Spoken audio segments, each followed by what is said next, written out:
Putin, the most powerful and mysterious man on Earth, a former spy who turned chaos into control. How did he rise from the shadows of the KGB to become one of the most feared leaders in history? For more than 2 decades, Russia has been ruled by Vladimir Putin. He has transformed the nation into a militaristic, authoritarian powerhouse, admired by some, feared by many.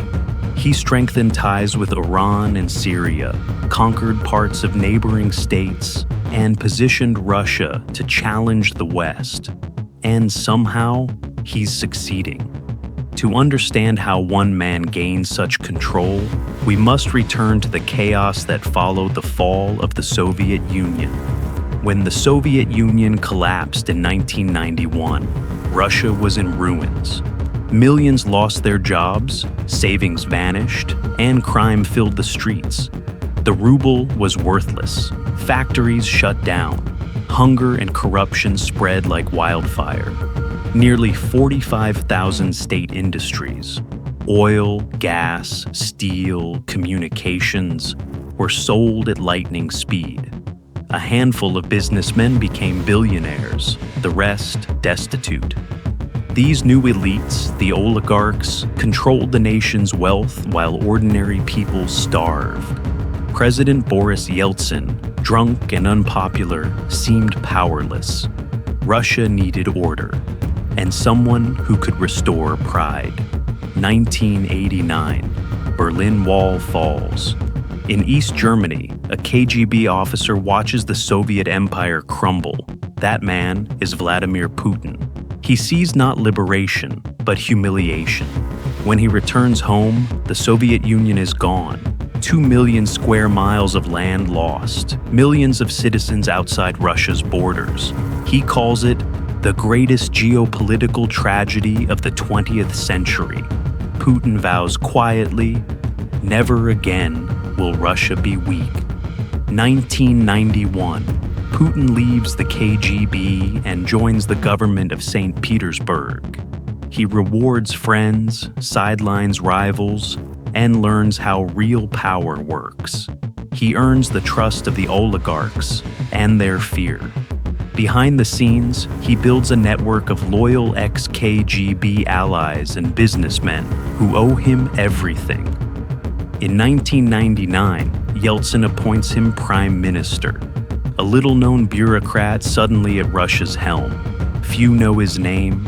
Within months, everyone will.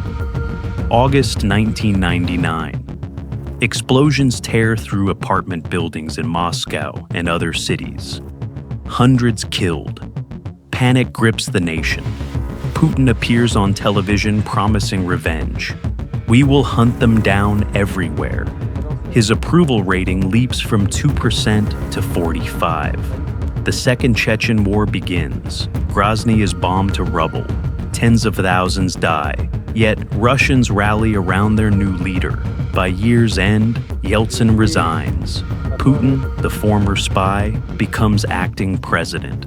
As president, Putin reshapes Russia in his image. He crushes the oligarchs, arrests dissenters, and brings media under state control. Mikhail Khodorkovsky, once Russia's richest man, is imprisoned, his company seized.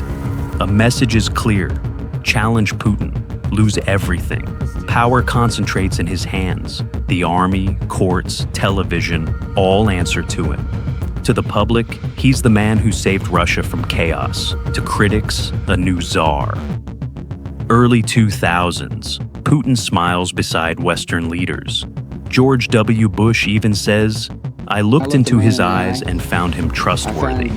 But behind that smile, Putin sees NATO moving east and feels betrayed.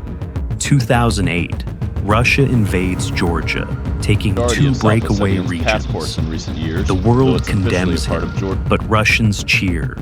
He's proven their nation is strong again. For him, confrontation with the West is no risk. It's the path to glory.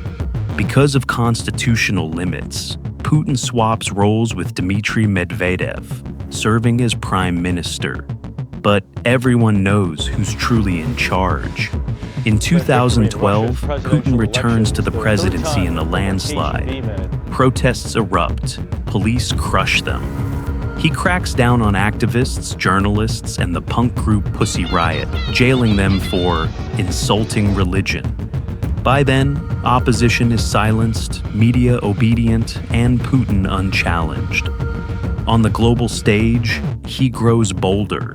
Putin backs Bashar al-Assad in Syria, sending jets and missiles to shape the war's outcome. He builds one of the world's most feared cyber armies. Hackers steal Western data, spread disinformation, and interfere in elections, including the 2016 US race. Putin's new battlefield is digital. He doesn't need to conquer land. He conquers minds. 2014, Ukraine turns toward NATO. Putin responds with force. Masked soldiers, little green men, seize Crimea. Within weeks, Russia annexes it. The world condemns him. Russians celebrate. Sanctions hit hard, isolating the economy. Yet, Putin's image grows stronger, the defender of the motherland. He trades prosperity for power, freedom for fear. 2 decades later, Putin still rules Russia with iron control. To supporters, he restored pride. To critics, he dismantled democracy. And the question remains: has Vladimir Putin secured Russia's future or destroyed it from within?